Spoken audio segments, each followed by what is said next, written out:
Assalamu alaikum students. Today we will complete review exercise of chapter number 3. In previous lecture we solved the MCQs. Now we will solve the second question of review exercise. Question number 2 is write short answers of the following questions. Question 1 is define ratio and give one example. मैंने आप लोगों को इसकी definition भी mark करवाई थी और आपको इसकी एक एग्जाम्पल भी. तो आपके पास पेज नंबर 50 पे रेशो की डेफिनेशन भी लिखी हुई है. मैंने आप लोगों को ये एक्सप्लेन भी की थी और ये हॉकी वाली एग्जाम्पल भी दी हुई है. तो आप ये यहाँ से मार्क कर लीजिएगा. अगला क्वेश्चन है डिफाइन प्रोपोर्शन. प्रोपोर्शन की भी डेफिनेशन पेज नंबर 51 पे आपके पास यहाँ लिखी हुई है और उसके बाद उसकी प्रोपोर्शन की फॉर्म में जो लिखे हुए हैं अपनी इक्वेशन को आप वो लिखेंगे, एक्सट्रीम और मीन वैल्यू को रिप्रेजेंट भी करेंगे. अगला क्वेश्चन है define direct variation. Direct variation की भी डेफिनेशन मैंने आपको मार्क करवाई थी पेज नंबर 53 पर और आपको इसकी एग्जाम्पल भी करवाई थी.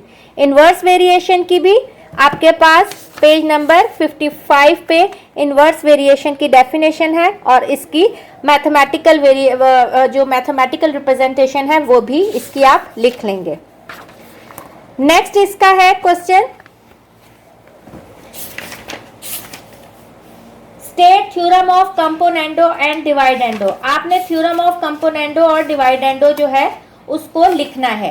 तो आपके पास इसमें पेज नंबर 59 पे थ्योरम ऑफ कंपोनेंडो डिवाइडेंडो है. तो आपने लिखना है a ratio b is equal to c ratio d. Then आपने इसकी दोनों जो फॉर्म है यानी a ratio b a plus B ratio a minus B is equal to c plus d ratio c minus d और a minus B ratio a plus B is equal to c minus d ratio c plus d, ये दोनों form में आपने इसके theorem को की statement componendo डिवाइडेंडो की लिखनी है. अब आते हैं इसके नेक्स्ट क्वेश्चन की तरफ. अगला इसका 6 पार्ट है find x if 6 ratio x proportion 3 ratio 5. ये शॉर्ट के लिए रिव्यू एक्सरसाइज जो है वो बहुत इंपॉर्टेंट होती है. तो आपने इसकी जरूर जो है वो रिव्यू एक्सरसाइज को खुद करना है और ये आपके स्मार्ट सिलेबस में ये क्वेश्चन नंबर 2 जो है वो कंप्लीट इंक्लूड है. तो आपने इसका हर पार्ट करना है. अब आपने x फाइंड आउट करना है. तो हमें पता है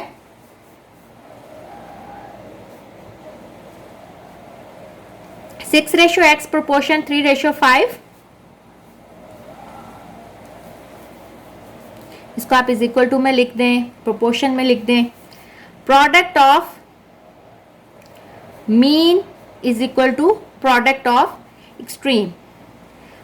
आप एक्सट्रीम को भी पहले लिख सकते हैं लेकिन मैं जिसकी वैल्यू फाइंड आउट करनी हो वो जहां आ रहा होता है मैं उसको पहले लिख देती हूँ. तो आपकी मर्जी है, इससे कोई फर्क नहीं पड़ता. तो मीन में क्या आ जाएगा 3x और एक्सट्रीम में आ जाएगा 6 इंटू 5. x इधर आ जाएगा 6 इंटू 5/3. तो x आपके पास आ जाएगा 10. इसका अगला पार्ट है 7th part. If x and y square varies directly and x is equal to 27 when y is equal to 4, find the value of y when x is equal to 3. यह आपके पास directly और inversely proportion वाले question आए हैं. सबसे पहले जो आपको पहली वैल्यूज दी हुई हैं वो k फाइंड आउट करने के लिए दी हुई हैं. फिर उसने आपके y की वैल्यू फाइंड आउट करने के लिए कहा है और जब x की वैल्यू आपको गिवन है 3. तो सबसे पहले आपने देखना है इनका रिलेशन क्या है. x और y स्क्वायर वेरीज डायरेक्टली का मतलब है x is directly proportional to y square और x जो है वो हो जाएगा k y स्क्वायर के बराबर. Put x is equal to 27 and y is equal to 4 in equation 1. Equation 1 में पुट करें. 27 इज इक्वल टू k, 4 का स्क्वायर 16 आ जाएगा. 16 इधर मल्टीप्लाई हो रहा है, यहां आके डिवाइड हो जाएगा. तो ये आ जाएगा 16.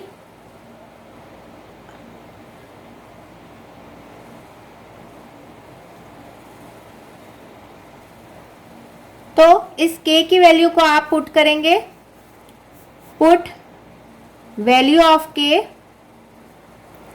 इन इक्वेशन 1. 1 में पुट करेंगे, x is equal to 27/16 Y square. इसको मैं इक्वेशन 2 का नाम दे देती हूँ। अब आपने फाइंड आउट क्या करना है, अब आपके पास इक्वेशन आ गई, आपने फाइंड आउट करनी है y की वैल्यू जब आपके पास x जो है वो 3 है। Put x is equal to 3 in equation 2। 3 27/16 Y square को इधर रहने दें, 3 इंटू 16/27, 3 9। तो ये आ जाएगा आपके पास वाई स्क्वेयर जो है वो 16/9 के बराबर है। Taking square root on both sides, क्योंकि आपने इस y की वैल्यू निकालनी है, तो taking square root on both sides,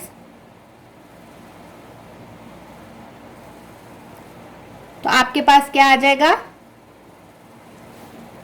Y square 16 और 9 का। 16 हमें पता है किसका स्क्वायर होता है, 4 का, और 9 होता है 3 का, तो प्लस माइनस 4/3 जो है वो रिक्वायर्ड आंसर है। ये आपके पास आपने क्या फाइंड आउट किया था, एक्स और वाई की वैल्यू, कोई रेडियस या कोई मेजरमेंट नहीं थी, इसलिए हम इसके साथ जब अंडर रूट खोलेंगे तो प्लस माइनस दोनों साथ लगाएंगे।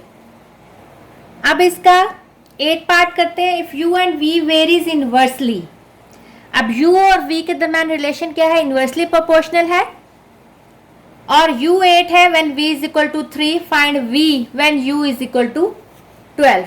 तो हम लिख सकते हैं कि v जो है वो इनवर्सली प्रोपोर्शनल है किसके, u के। तो v को आप प्रोपोर्शनैलिटी का साइन खत्म करेंगे, k और u। Put u is equal to 8 and v is equal to 3 in equation 1। v 3 है और ये 8 है, तो k हो जाएगा आपके पास 8 3 24। Put value of k in equation 1, तो आपके पास आएगा v is equal to 24/u। ये आ गई आपके पास इक्वेशन सेकेंड। अब आपने फाइंड आउट क्या करना है, आपने v फाइंड आउट करना है when u is equal to 12। Put u is equal to 12 in equation 2। v 24, ये u है, आप इसको 4 ना समझिएगा, u 12 है, तो ये आपके पास v जो है वो आ जाएगा 2, और ये आपके पास रिक्वायर्ड आंसर है। अब इसका 9 पार्ट देखते हैं। Find the fourth proportional to 8 7 6। आपके पास 3 वैल्यू है, आपने फोर्थ प्रोपोर्शनल फाइंड आउट करनी है। तो मैं कहती हूँ let x be the fourth proportional.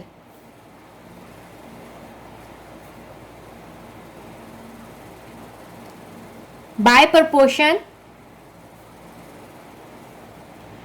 कैसे लिखते हैं हम, जिस तरह अरेंजमेंट है इसी तरह 8:7 proportion 6:x। Product of mean, product of extreme is equal to product of mean.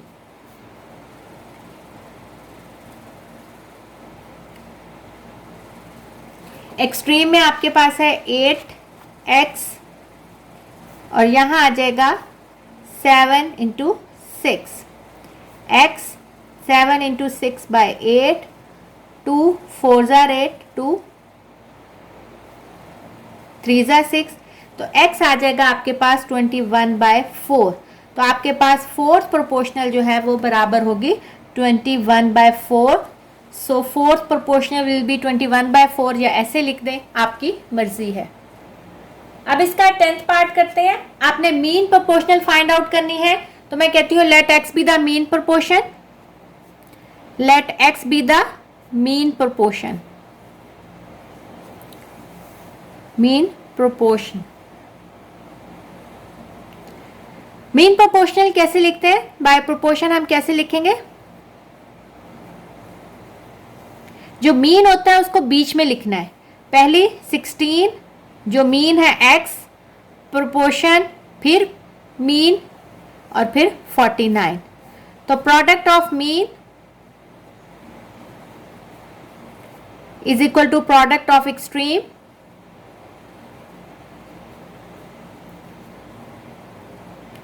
Mean में आपके पास है x into x x square आ जाएगा और आपके पास 16 इंटू 49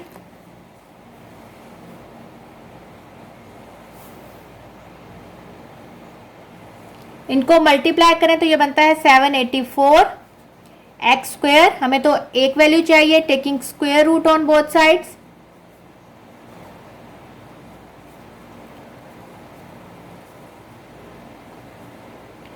तो आपके पास आ जाएगा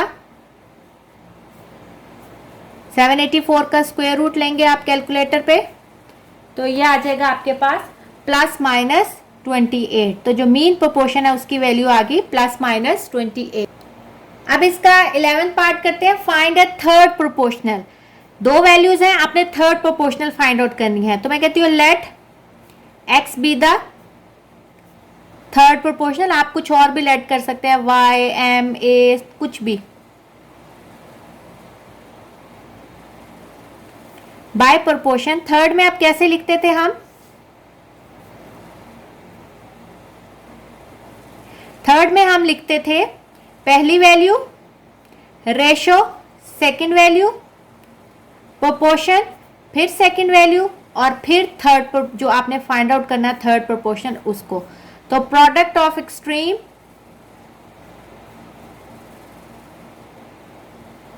is equal to product of mean. Extreme में आपके पास आ जाएगा 28 इंटू एक्स और यह आ जाएगा 4 इंटू 4। एक्स आ जाएगा 4 4 जा 16 ओवर 28। 2 के टेबल में अगर कटिंग करें 2 8 जा 16, 2 1 जा 2, 2 4 जा 8, 2 4 जा 8, 2 7 जा 14। तो x आ जाएगा आपके पास 4/7। अब इसका 12th पार्ट देखते हैं। If y is directly proportional to x square and inversely proportional to z and y is equal to 28, when x is equal to 7, z is equal to 2, then find y। अब देखें, मैंने आपको कहा था जो पहली वैल्यूज होती हैं वो k फाइंड आउट करने के लिए होती हैं। तो ये सारी वैल्यूज तो k फाइंड आउट करने के लिए है, तो फिर आप y कैसे फाइंड आउट करेंगे? इसकी आगे की वैल्यूज कहाँ हैं? अक्सर स्टूडेंट्स इस क्वेश्चन में कंफ्यूज होते हैं। ये पेपर में आता है तो वो कहते हैं कि ये इनकम्प्लीट क्वेश्चन है टीचर, उन्होंने वैल्यू नहीं दी एक्स और जेड की, तो हम कैसे फाइंड आउट करें? देखें, अगर इस तरह की सिचुएशन होती है कि आपको पहली वैल्यूज दी हुई हैं जो के फाइंड आउट करने के लिए और बाकी नहीं दी गई, तो इसका मतलब है आपने y की वैल्यू को इन टर्म ऑफ x और z फाइंड आउट करना है, यानी x और z उसमें मौजूद होगा, x और z की वैल्यू नहीं डलेगी। कैसे करना है मैं बताती हूँ। सबसे पहले आपको दिया हुआ है x square over Z, proportionality का साइन खत्म होगा कि x square over Z. Question 1, put y is equal to 28, x is equal to 7, z is equal to 2 in equation 1। Put करें 28 के 7 का स्क्वायर और 2, 28 into 2, 7 7 49 is equal to k। तो ये आपके पास आ जाएगा 56 ओवर 49। इसको आप कटिंग करेंगे 7 के टेबल में, 7 8 जार 56, 7 7 जार 49। तो k की वैल्यू आपके पास आ जाएगी 8/7। Put value of k in equation 1। Question 1 में पुट करें y is equal to 8/7 X square over z। तो ये आपके पास y की वैल्यू आ गई इन टर्म ऑफ x और z, और यही आपका रिक्वायर्ड आंसर है। आपको उसने आगे फर्दर x और z की वैल्यू नहीं दी, तो आपने y की वैल्यू फाइंड आउट करनी है इन टर्म ऑफ x और z, और यही आपका आंसर है। अगला इसका 13 पार्ट भी सेम 12 पार्ट की तरह है। आपके पास दिया हुआ है z डायरेक्टली प्रोपोर्शनल है एक्स वाई के, प्रोपोर्शनैलिटी का साइन खत्म करेंगे, के X Y, put z is equal to 36, x is equal to 2 और y इज इक्वल टू 3। देखें आगे आपको k फाइंड आउट करने के लिए वैल्यू दी हुई है, आगे वैल्यू नहीं है, इसका मतलब z की वैल्यू आपने फाइंड आउट करनी है in term of x and y in equation 1। Equation 1 कौन सी है? ये। तो 36 इज इक्वल टू k, 2 और 3। 36 3 2 ज़ा 6, तो ये आ जाएगा k, और 6 6 ज़ा 36, तो k आ जाएगा 6। इस k की वैल्यू को पुट करेंगे, put value of k in equation 1, तो हमारे पास क्या आएगा? z is equal to 6x5, और ये आपके पास रिक्वायर्ड आंसर है, z की वैल्यू है in term of x and y। अब इसका 14 पार्ट सेम 12 और 13 की तरह है। w डायरेक्टली इनवर्सली प्रोपोर्शनल है v स्क्वायर के, प्रोपोर्शनैलिटी का साइन खत्म होगा, k over v square. Equation 1, put w is equal to 2, v is equal to 3 in equation 1, तो हमारे पास क्या आएगा? 2 और ये आ जाएगा 3 का स्क्वायर। 3 का स्क्वायर होता है 9, 9 यहाँ आके मल्टीप्लाई हो जाएगा, तो आपके पास k की वैल्यू आ जाएगी 18। अब इस 18 को आप पुट करेंगे इक्वेशन 1 में, तो आपके पास आ जाएगा w is equal to 18 over v square. तो ये आपके पास w की वैल्यू आपने फाइंड आउट कर ली है इन टर्म ऑफ v। तो इस तरह आपके पास क्वेश्चन नंबर 2 कंप्लीट होता है। अब हम स्टार्ट करते हैं क्वेश्चन नंबर 3, जो कि है fill in the blanks. Fill in the blanks में पहली फिल इन द ब्लैंक्स है the simplest form of the ratio. ये जरूरी नहीं है आपके पास ये फिल इन द ब्लैंक्स की सूरत में आए, क्योंकि आपके पेपर्स में फिल इन द ब्लैंक्स नहीं होती, एमसीक्यूज होते हैं। ये एमसीक्यूज की फॉर्म में भी आ सकती हैं और ये शॉर्ट क्वेश्चंस की फॉर्म में भी आ सकती हैं। तो हम इसको सॉल्व करके देखते हैं कि सिंपलेस्ट फॉर्म इसकी क्या होगी। x plus y, x square plus x Y plus Y square और x cube minus Y cube. देखें ऊपर आपके पास कोई फॉर्मूला नहीं बन रहा, क्योंकि यहाँ अगर माइनस एक्स वाई होता तो ये क्यूब का फॉर्मूला बनता। तो इसको हम एज इट इज लिखेंगे, और नीचे जो है वो आपके पास फॉर्मूला बन रहा है X cube minus Y cube बराबर होता है X minus Y, x square plus x Y plus Y square. तो ये आपके पास ऊपर नीचे कट जाएगा, तो आपके पास आंसर आ जाएगा X plus Y over X minus Y, और यही उसकी सिंप्लीफाइड फॉर्म है, यानी सिंपलेस्ट फॉर्म है। तो ये आ जाएगा X plus Y over X minus Y in a ratio X ratio Y. X ratio में पहली वाली को हम एंटीसीडेंट कहते हैं, तो इसका आएगा X is called antecedent. In a ratio A ratio B, second वाली को कहते हैं कॉन्सिक्वेंट, तो B is called consequent. In a proportion आपके पास ए और वाई को हम कहेंगे एक्सट्रीम, और अगले में इन्हें proportion P Q M N, Q और एम को हम कहेंगे मीन। अब आते हैं इन्हें proportion P is equal to, तो प्रोडक्ट ऑफ मीन और प्रोडक्ट ऑफ एक्सट्रीम लेंगे, तो ये आपके पास आएगा। इसको हम सॉल्व कर लेते हैं। वी आई है आपके पास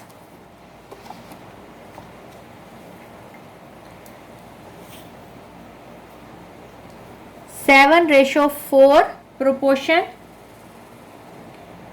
P रेशो 8।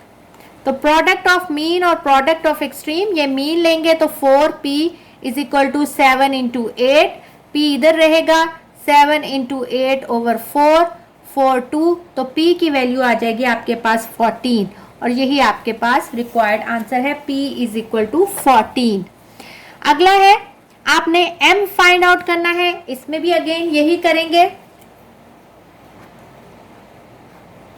आपके पास आ जाएगा 6:m portion 9:12। m find out करना है, product of extreme product of mean. 9m 6 into 12 के बराबर है, और m आ जाएगा 6 इंटू 12/9, 3 3 ज़ा 9, 3 2 ज़ा 6, 3 4 ज़ा, तो m आ जाएगा आपके पास 8। ठीक, अगला है आपके पास if x and y varies directly then x, अगर दोनों डायरेक्टली प्रोपोर्शनल है तो आपके पास क्या आ जाएगा, x डायरेक्टली प्रोपोर्शनल है y के, प्रोपोर्शनैलिटी का साइन खत्म होगा तो x बराबर हो जाएगा k y के, और यही आपके पास रिक्वायर्ड जो है वो आंसर है। अगला है 9th fill in the blanks है, if v varies directly as u cube, तो u क्यूब किसके बराबर होगा। अगला है आपके पास 9th fill in the blanks, v varies directly तो u क्यूब, प्रोपोर्शनैलिटी का साइन खत्म होगा k u क्यूब, तो u क्यूब किसके बराबर है, u क्यूब को इधर आने ले तो ये v ओवर k के बराबर है, तो यहां आप लिख देंगे v ओवर k के बराबर है आपके पास u cube. If w varies inversely as p square then k is equal to, अगला है कि आपके पास w जो है वो इनवर्सली है, w इनवर्सली है p स्क्वायर के, प्रोपोर्शनैलिटी का साइन खत्म करें k p स्क्वायर, तो k किसके बराबर होगा, ये यहाँ डिवाइड हो रहा है वहां जाके मल्टीप्लाई हो जाएगा, तो p स्क्वायर w जो है वो k के बराबर है, और ये आपका रिक्वायर्ड आंसर है। अगला है third proportional of 12 and 4 is, 12 और 4 का थर्ड प्रोपोर्शन आपने फाइंड आउट करना है। 12 और 4 है थर्ड प्रोपोर्शन, हमें पता है 12 और 4 का थर्ड प्रोपोर्शन हम कैसे फाइंड आउट करेंगे। थर्ड प्रोपोर्शन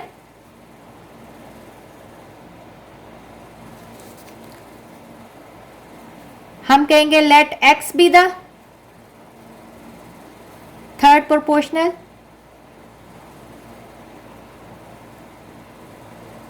बाय प्रोपोर्शन आप कैसे लिखते हैं, पहली वैल्यू सेकेंड अगेन सेकेंड और जो आपके पास थर्ड प्रोपोर्शन इसको, तो ये आ जाएगा प्रोडक्ट ऑफ मीन और प्रोडक्ट ऑफ एक्सट्रीम। 12x जो है वो बराबर हो जाएगा 4 4 16, x हो जाएगा 16 और 12, 4 4 16 3 तो x आ जाएगा आपके पास 4/3, तो थर्ड प्रोपोर्शन आपके पास आ जाएगी 4/3, तो ये देखिए मैंने लिखा है 4/3। अगला है फोर्थ प्रोपोर्शन आपने फाइंड आउट करनी है। अगला है आपके पास फोर्थ प्रोपोर्शन आपने फाइंड आउट करनी है 15 6 और 5 की, 15 6 और 5 की। फोर्थ प्रोपोर्शन में कहूंगी let x be the fourth proportion,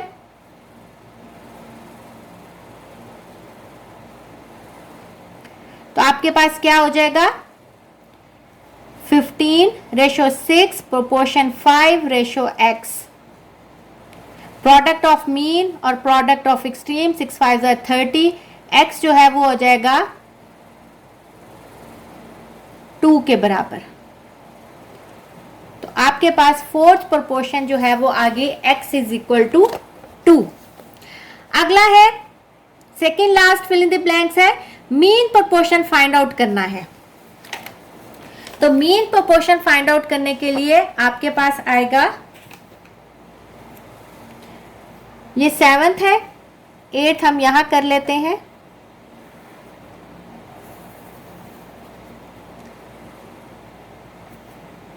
eighth में आपके पास आ जाएगा मीन प्रोपोर्शन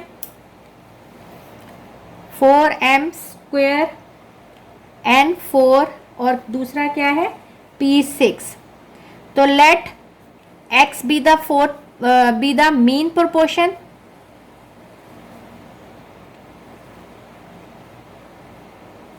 तो आपके पास क्या हो जाएगा 4m² n4 ratio x proportion x ratio p6, तो इसका product of mean product of extreme x² p6 into 4m² n4।